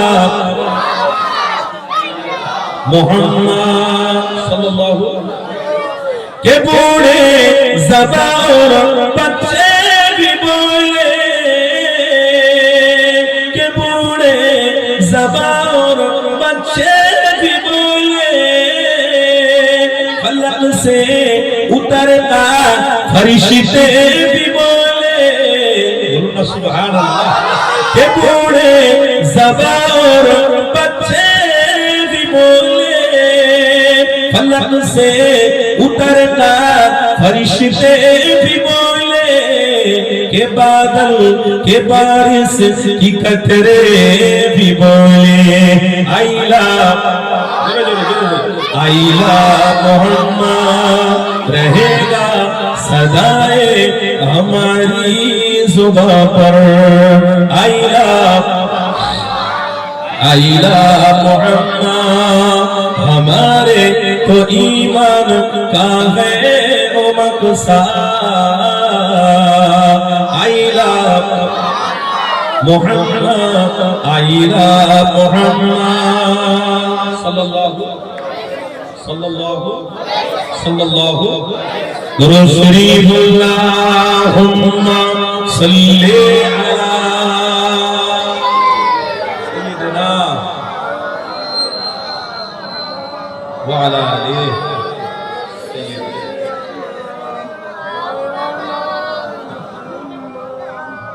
সাল্লাল্লাহু। আমার আব্বারা ভাইরা আলোচনা কি করছিলাম? চরিত্র, তাই তো নাকি? চরিত্র আলোচনা করতে করতে করতে করতে সময় শেষ হয়ে যাবে, চরিত্র আলোচনা শেষ করা যাবে না। বুখারী শরীফের হাদিস, আল্লাহ নবী দিন দুনিয়া বাসা বিবিন মুশারিনা এ জনতিরা এমন নবী গুলামেরা আল্লাহ নবী দিন দুনিয়ার বাসা হাবিবের আলোচনাটা মনোযোগ দিয়ে শুনিয়ে দেখো। আল্লাহ নবী আমার ওই সময় মক্কা ছেলেকে বলতে লেগে, এ মক্কা ছেলে আমাকে তুমি হত্যা করবে এসেছো, আমাকে তুমি মার্ডার করবে এসেছো। এ মক্কা ছেলে আল্লাহ হায়াতের মালিক, আল্লাহ মৃত্যুর মালিক। আল্লাহ কোরআনে জানিয়ে দিয়েছে তুলিজুল লাইলা ফিন নাহারি ওয়া তুলিজুল নাহারা ফিল লাইলি ওয়া তুখরিজুল হাইয়া মিনাল মাইয়িতি ওয়া তুখরিজুল মাইয়িতা মিনাল হাইয়ি। এ দুনিয়ার মানুষের আমি আল্লাহ যাকে বাঁচাবো সে দুনিয়ায় কেউ মারতে পারবে না। আমি আল্লাহ যাকে দুনিয়ায় মারবো দুনিয়ার কোন ডাক্তার তাকে মারতে পারবে না, বাঁচাতে পারবে না। এ যুবকেরা খালিদ আপনার আমার ঈমান অবশ্যই বাঁচাবে আল্লাহ, আর মৃত্যু দেবে সেটাও আল্লাহ। দুনিয়ার কোন রাষ্ট্রনায়কের ক্ষমতা নেই, প্রেসিডেন্টের ক্ষমতা নেই, ডাক্তারের ক্ষমতা নেই, সায়েন্সের ক্ষমতা নেই। আল্লাহ নবী দিন দুনিয়ার বাদশা হাবিবুল্লাহ জানাতে লেগেছে, হে মক্কা ছেলে তুমি চিন্তা করছো আমাকে মারবে, তোমার মধ্যে আবেগ রেখেছো। হে যুবক শুনে গেলিও আমাকে একমাত্র যদি বাঁচা সেটা আল্লাহ বাঁচিয়ে নেবে।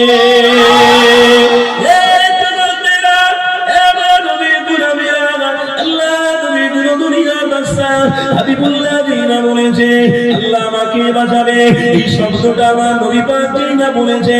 সাথে সাথে ওই মক্কা ছেলের হাতের জুলফিকার ছিল, ওটা থরথর করে জমিনে পড়ে যেতে লাগলো। আল্লাহ নবী দিন দুনিয়ার বাদশা হাবিবুল্লাহ ওই জুলফিকারটাকে আবার খুলে ফেললে, ওই জুলফিকার তুলে নিয়ে ওমাইয়ানুকা মিন্নি কিতাবের মধ্যে লেখা রয়েছে আল্লাহ নবী আমার জিজ্ঞাসা করতে লেগেছে, হে মক্কা যুবকরে এবার আমি রাসূলুল্লাহ আমার হাত থেকে তোমাকে কে বাঁচাবে? এই যুবক বলেছিল, ইয়া মুহাম্মদ এখন আমার গায়েও কেউ নেই, বাম দিকেও কেউ নেই, সামনেও কেউ নেই, পিছনেও কেউ নেই, আপনি আমাকে বাঁচাতে পারেন। কেন ঈমানদারে ঈমান নেই বলে সে তখনই বলেছে আপনি আমাকে বাঁচাবেন। আমার নবী পাক বলেছে আল্লাহ আমাকে বাঁচাবে। নবী দুনিয়ার মানুষদের জন্য রহমত হয়ে এসেছে, নবী দুনিয়ার মানুষদের জন্য নাজাত হয়ে এসেছে, নবী দুনিয়ার মানুষদের জন্য জান্নাত হয়ে এসেছে। আল্লাহ নবী ছেড়ে দিলে তোমার আমার কপালে দুঃখ রয়েছে, আমার নবী ধরো আল্লাহ জান্নাতে চলে যাও।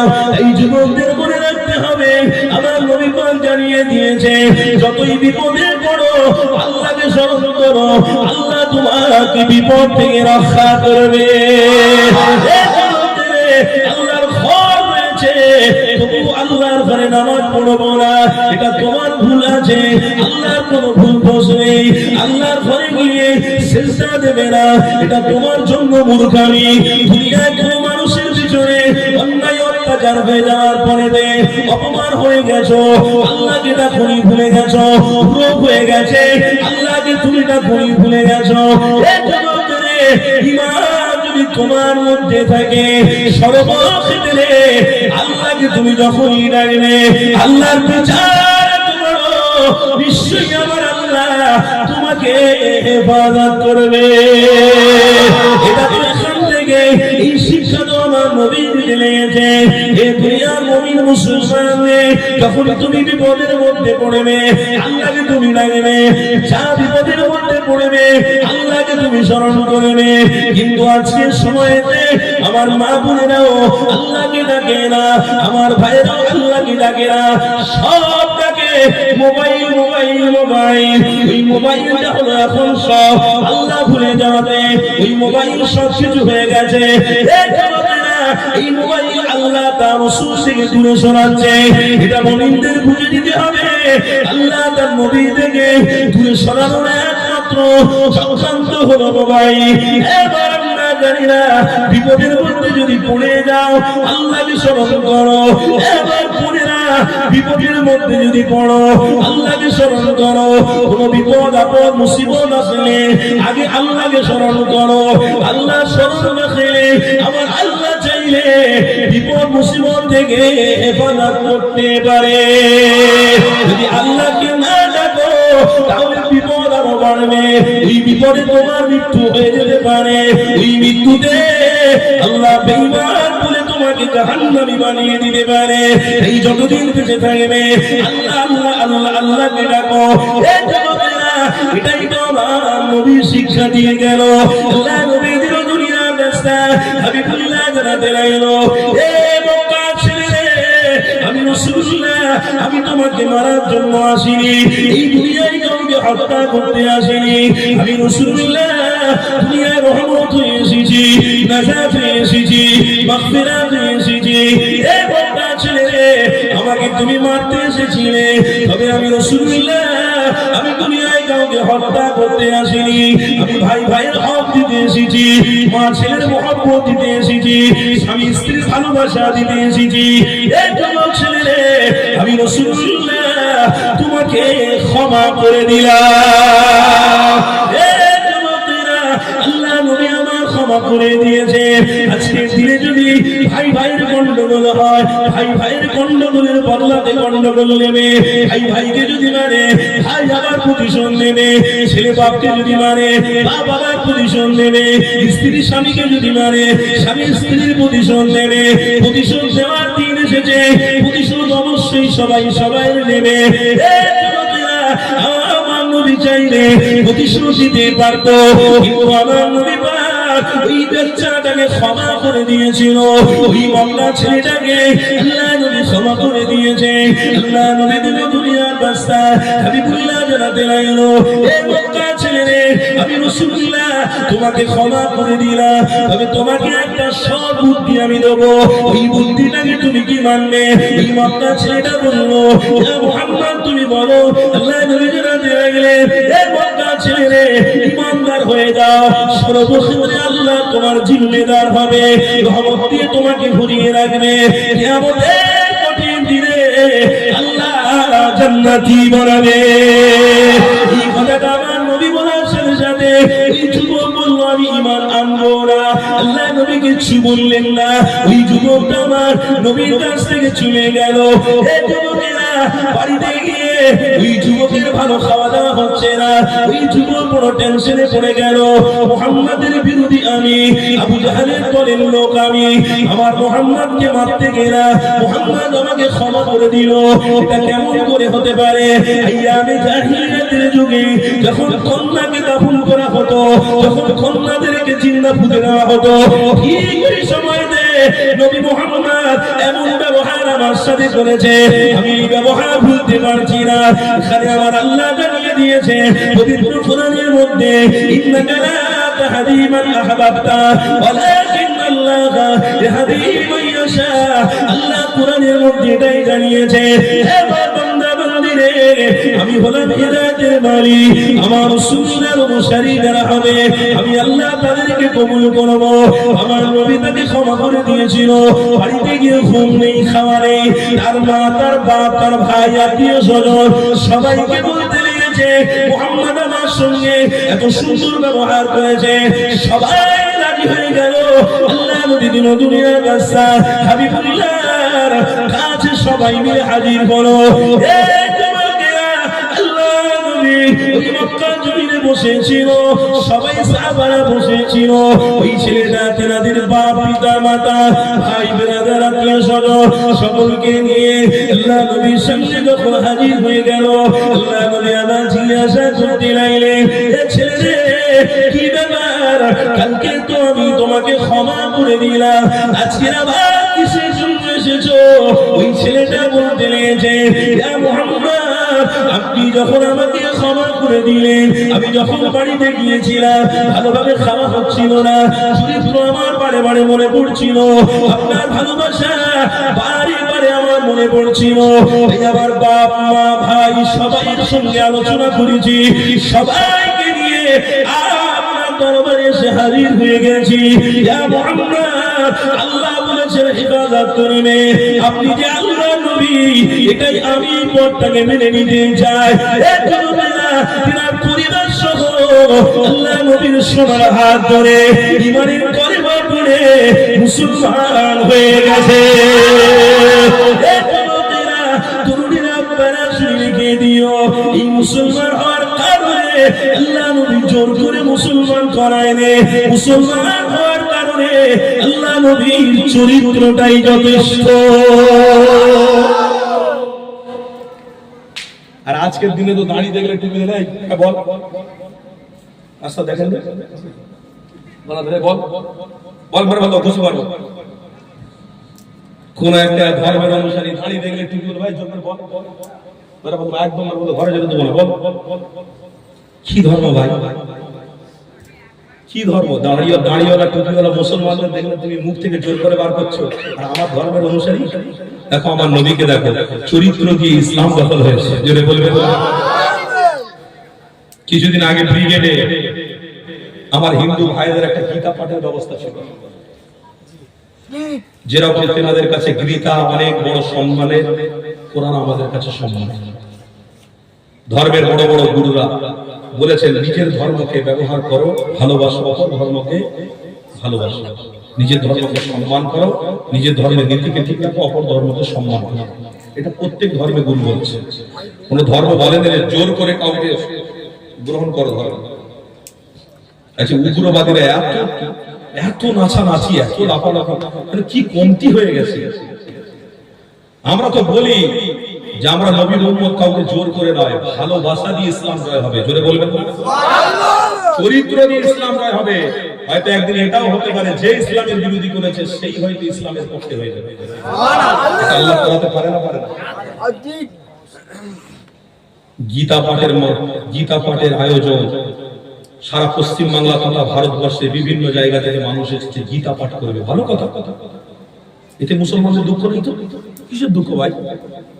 আপনি আপনার জায়গায় গীতা পাঠ করবেন, আমি আমার জায়গায় মসজিদে গিয়ে নামাজ পড়বো, কোরআন পড়বো, কোনো অসুবিধা নেই। যা ধর্ম সে যা পালন করবে। গীতা পাঠের দিনেতে কিছু কিছু যুবক ছেলে গিয়ে একটা প্যাটিসওয়ালা, ওই প্যাটিসওয়ালাকে গিয়ে বলছে, কি বিক্রি করছিস রে? দেখেছেন না? কি বিক্রি করছিস? মানে প্যাটিস আছে, ভেজ প্যাটিস। ভেজ প্যাটিস মানে ভেজ মানে সবজি প্যাটিস। খুলে দেখলে, খুলে বার করেছে, প্যাটিসের সাথে সাথে একটু মনে হয় চিকেন কিছু ছিল, প্যাটিস এরকম, যাই হোক ভেজ আর চিকেন দুটো মিলিয়ে ধরে নিয়ে 3000 টাকার মাল সব মাটিতে ফেলে দিয়ে তাকে উদুম মার, উড়ে মার চলছে। আর এদিকে ওনার ধর্মের সম্মানীয় জিনিস গীতা পাঠ হচ্ছে, আর এদিকে মারামারি হচ্ছে। মারলো কেন? নাম কি? মুসলমান। শুনছেন না? শোনেন না? 3000 টাকার জিনিস ক্ষতি হয়েছে, মুসলমান ছেলে বিক্রি করছে বলে। তার 3000 টাকার জিনিস ক্ষতি হয়েছে বলে কি ইসলামের ক্ষতি হয়ে গেছে নাকি? তুমি 3000 টাকার জিনিসকে ফেলে দিয়ে তুমি যদি একটা মানুষের গলা টিপে মারামারি করে তুমি যদি মনে করো ইসলাম মিটে গেছে, ওটা বোকামো কাজ হবে। তুমি পশ্চিম বাংলায় 11 কোটি মানুষ বাস করে, 11 কোটির মধ্যে 4 কোটি মুসলমান মানুষ আছে। যদি 1 কোটি মুসলমানকে মেরেও তোমরা ফেলো, 3 কোটি মুসলমান আল্লাহ তার রাসূলের জন্য ছিল, আছে, থাকবে।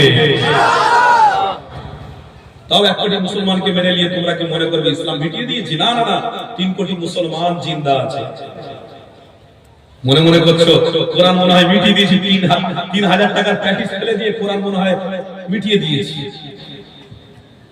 আল্লাহ নবী দিন দুনিয়ার বাদশা হাবিবকে আমার আল্লাহ বলেছিল আরাইতাল্লাযী ইয়াকাযযিবু বিদ্দীন ফাযালিকাল্লাযী ইয়াদুল ইয়াতীম ওয়া লা ইয়াহুদ্দু আলা তাআমিল মিসকিন। আয় আমার রাসূল, আপনি ওই কুরাইশ বংশকে একটু মনে রাখবেন, ওদেরকে একটু স্মরণ করিয়ে দেবেন, সারা পৃথিবীর মানুষকে স্মরণ করিয়ে দেবেন। কারণ কুরাইশ বংশ অনেক গরীব ছিল, কুরাইশ বংশে অনেক গরীব ছিল, তাদেরকে আমি আল্লাহ অনেক বড় করেছি। তারা শাম দেশে ব্যবসা করত, তারা ওমান দেশে ব্যবসা করত, তারা ব্যবসা করে বাড়ির দিকে যখন ফিরে আসতো, অনেকে ব্যবসা করে বাড়িতে ফিরে আসলে ডাকাতরা তাদের মালটাকে ছিনতাই করে নিত, কিন্তু কুরাইশ বংশের মালকে কেউ ছিনতাই করতো না, সসম্মানে ছেড়ে দিত।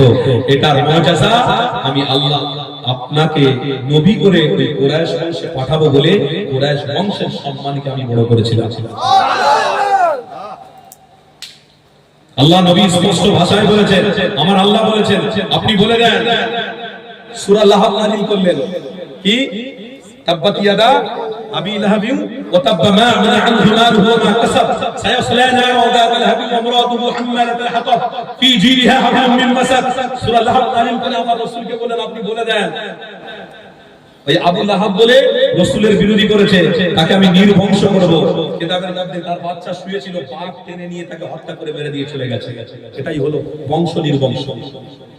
তো মনে করুনি যে আমার রাসূলের একটা উম্মত একটা 35 বিঘা তাকে 3000 টাকার মাল ক্ষতি করে মুসলমান নাম ধরে তাকে অপমান করেছে, মানে আল্লাহকে মনে হয় মিটিয়ে দিয়েছে, কোরআনকে মনে হয় মিটিয়ে দিয়েছে। জোরে বলুন আউযুবিল্লাহ।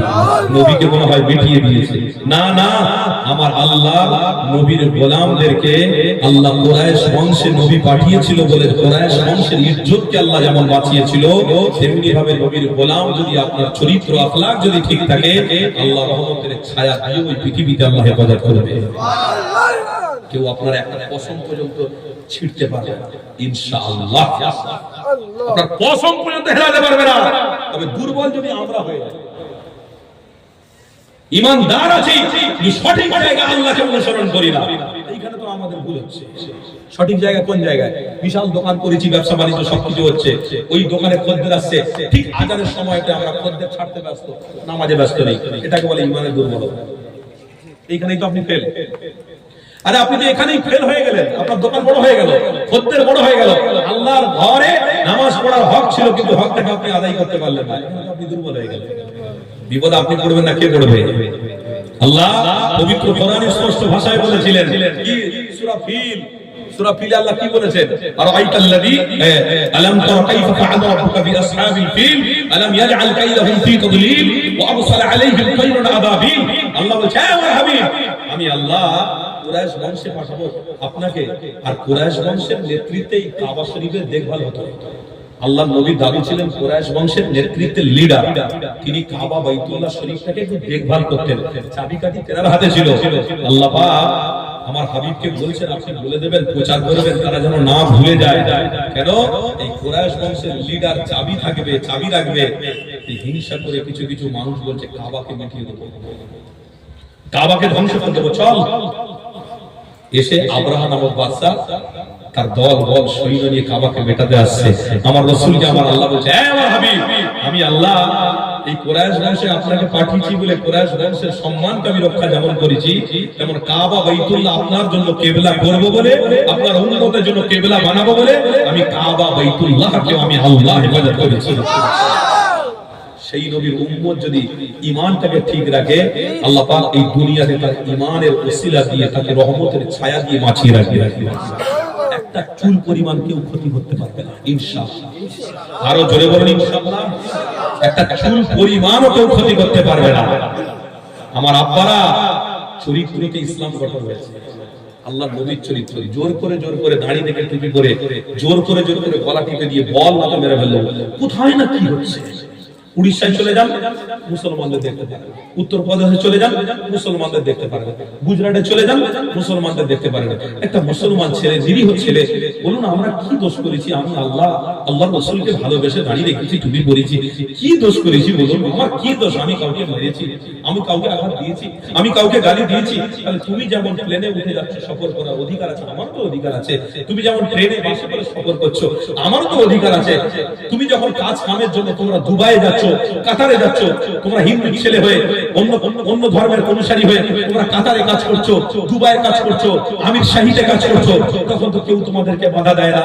আর আমরা একটু পশ্চিম বাংলা থেকে কোথায় উত্তরপ্রদেশে একটু কাজ করতে গেছি, তখন তোমরা আমাদের পরিচয় দেখে দেখে আমাদেরকে মারছো। তোমরা ভাবছো এইরকম মেরে মেরে দমিয়ে দমিয়ে ওদেরকে হয়তো আল্লাহ আল্লাহ রসুল থেকে দূরে সরাবো। পারবে? পারবে? ওদের আওয়াজ দিয়ে পারবে? এত সহজ নয়। আমরা সেই ইসলামের অনুসারী।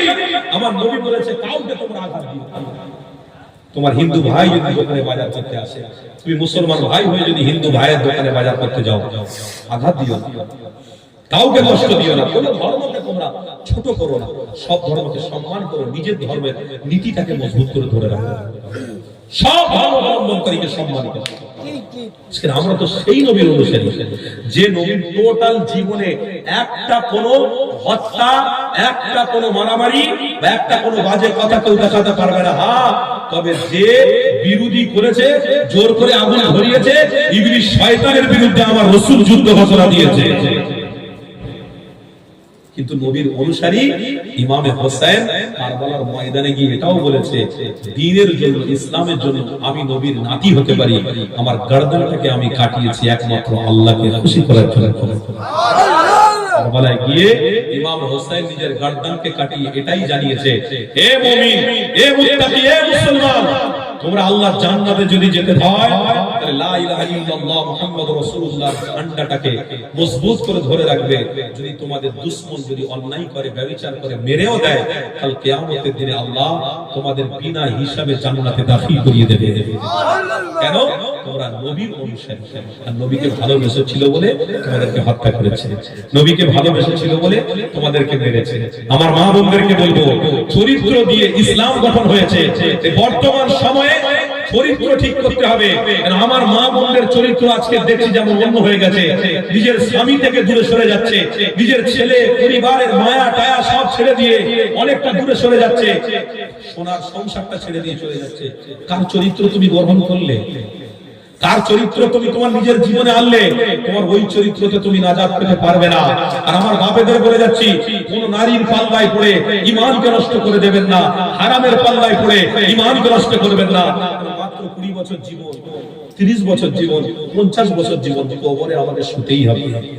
কি গো, শুতে হবে? কবরে আমাকে শুতেই হবে, হাসরের দিনে আমাকে দাঁড়াতেই হবে, মিজানের দাড়ি পাল্লার সামনে আমাকে জবাবদিহি দিতেই হবে। কাল কিয়ামতের দিনে আল্লাহ 5টা প্রশ্নের উত্তর দেবে। কটা বললাম? কটা বললাম? কাল কিয়ামতের দিনে আল্লাহ 5টা প্রশ্নের উত্তর নেবেন। প্রথম হলো, জীবন আর যৌবন কোথায় খরচা করেছো? আমার দেওয়া অর্থ কোথায় খরচা করেছো? জীবন যৌবন কোথায় খরচা করেছো? আমার দেওয়া অর্থ তুমি কোথায় খরচা করেছো? আমার দেওয়া ব্রেন তুমি কোথায় খরচা করেছো? আমার দেওয়া হাত তুমি কোথায় খরচা করেছো? আমার দেওয়া দেহ তুমি কোথায় খরচা করেছো? পাই টু পাই হিসাব দাও, তারপরে জান্নাতে যাও। আল্লাহ বলছেন আমি তাদের হিসাব নেব। তবে নবী বলেছেন যদি আল্লাহ হিসাব নেয় কেউ জান্নাতে যেতে পারবে না। জান্নাতে তারা হবে নবীর দোহায় আল্লাহ তাদেরকে জান্নাতি বানাতে থাকবে। আর একটু জোরে বলবেন না? তাহলে নবীর দোহায় জান্নাতে যেতে গেলে নবীর চরিত্রটা নিয়ে পৃথিবী সমাজকে আবার সচেতনমূলক মহব্বতের জায়গা তৈরি করা সহজ হবে। চরিত্র আমার রাসূলের রাখবো, আল্লাহ নবীর চরিত্র দিয়ে আবার সমাজকে ঠান্ডা করা যাবে। না হলে পাশের বাড়িতে আগুন ধরেছে, আমার বাড়িতে আগুন ধরবে। কথা ঠিক না ভুল বলছি? আগুন ধরে গেছে, কি আগুন নেবেন আপনি? কোন আগুন কথা বলছেন? 1 নম্বর আগুন, ছেলে তার মায়ের সাথে বিবাহ করছে, ছেলে মায়ের সাথে বিবাহ করছে, এটা হলো 1 নম্বর আগুন। বড় আগুন না? আচ্ছা, ছেলে মায়ের সাথে বিবাহ করতে পারবে? শরীয়তে জায়েজ আছে? আল্লাহ কোরআনে কি বলেছে? 6 পারা কোরআনে কি বলেছে? মুহাম্মাদুকুম ওয়া বানাতুকুম ওয়া বানাতুল আখি ওয়া খালাতুকুম মুহাম্মাদুকুম। মায়ের সাথে ছেলে বিয়ে করতে পারবে? ওয়া বানাতুকুম, বোন ভাই বোনের সাথে বিয়ে করতে পারবে? হারাম। কি বললাম? হারাম। মা ছেলের সাথে বিয়ে করা যাবে না, হারাম। ভাই বোনের সাথে বিয়ে করা যাবে না, হারাম। খালার সাথে বিয়ে করা হারাম, খালার সাথে বিয়ে করা হারাম। কিন্তু এগুলো আগুন, আগুন অলরেডি জ্বলছে। কিছুদিন আগে তো এক জায়গায় তার মা ছেলেকে বিয়ে করে বলছে এটা আমার যোগ্য স্বামী। বলুন নাউজুবিল্লাহ, জোরে বলুন না নাউজুবিল্লাহ। একজন তার বোন তার ভাইকে বিয়ে করে বলছে এই আমার যোগ্য স্বামী। কেন আমার জিনিস বাইরে দেবো কেন? আমার বাপ এত বড় সম্পত্তির মালিক, আমি অন্য জায়গায় বিয়ে করে কুটুম করে আমার জমি কাউকে বিলিয়ে দেবো কেন? আমি আমার ভাইকে বিয়ে করলাম, ভাই আর বোনের জমিটা আমাদের কাছে থাকবে। ছুড়ে বলুন নাউজুবিল্লাহ, ছুড়ে বলুন নাউজুবিল্লাহ। কিছুদিন আগে একটা বাপ তার যুবক মেয়েকে বিবাহ করে ক্যামেরার সামনে এসে বলছে কি, আমি আমার মেয়েকে বিবাহ করেছি, উপযুক্ত আমার স্ত্রী পেয়েছি। বলুন নাউজুবিল্লাহ, জোরে বলুন না নাউজুবিল্লাহ। এই সমাজের মানুষ আবার বলে আমরা সব থেকে বড়। এই কথা ঠিক না ভুল বলছি? ওরা ভুল করে, ওরা আবার বলে আমরা বড়। ওরা আবার মুসলমানদের ধরে বলবে বল, ওরা আবার মুসলমানদের দাড়ি টেনে মারবে, ওরা আবার মুসলমানদের টুপি খুলে নেবে। শুনে রাখো, বর্বর সমাজকে তুমি মনে করো আমরা ঠিক পথে আছি, আল্লাহর নবীর চরিত্রের অধিকারী আমরা ঠিক আছি। বলতো আলহামদুলিল্লাহ। তোমরা ঠিক নয়, দুনিয়ায় তোমরা হয়তো অন্যায় করছো, মনে করছো অন্যায়টাই ঠিক, আমরা হয়তো ঠিক আছি, কিন্তু আমাদেরকে কেউ অন্যায় বলে চাপিয়ে দিচ্ছে। মনে রাখো, আমরা অন্যায় করিনি, অন্যায়কে সাপোর্ট করিনি, আমরাই ঠিক। সমাজ হয়তো আমাদের ভুল বলতে পারে, কিন্তু নবীর রহমত দিয়ে আমরা আল্লাহর জান্নাতে চলে যেতে পারবো। আর একটু জোরে হবে না? তাকবীর দেন না, নারে তাকবীর। আর একটু মুহাব্বতে তাকবীর দেন।